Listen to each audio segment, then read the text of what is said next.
அன்பான இறைமக்களே, இன்று திருவிவிலிய வாசிப்பு திட்டத்தின் 3ஆம் நாள். இன்று நாம் வாசிக்க இருக்கிற விவிலிய பகுதி தொடக்க நூல் அதிகாரம் 8 முதல் 11 வரை.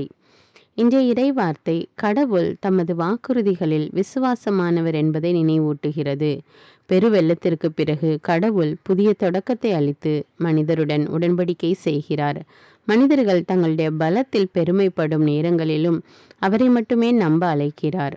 உண்மையான ஒன்றுபாடு மற்றும் நம்பிக்கை கடவுளுக்கு கீழ்ப்படிதலில்தான் உள்ளது. ஜெபிப்போமா. விசுவாசமுள்ள ஆண்டவரே, புதிய தொடக்கங்களுக்கும் ஒருபோதும் மாறாத உமது வாக்குறுதிகளுக்கும் நன்றி. எங்கள் பெருமையிலும் பலத்திலும் சாராமல் உம்மையே நம்ப உதவியருளும். உமது வழிகளில் தாழ்மையுடன் நடக்க எங்களை வழிநடத்தும். ஆமீன். இன்றைய இறை வார்த்தையை நீங்கள் வாசித்து நீங்கள் புரிந்து கொண்டதை உங்களுடைய கருத்துக்களை எனக்கு கமெண்ட்ஸில் தெரியப்படுத்துங்கள். ஆண்டவர் உங்களை ஆசீர்வதிப்பாராக. ஆமீன்.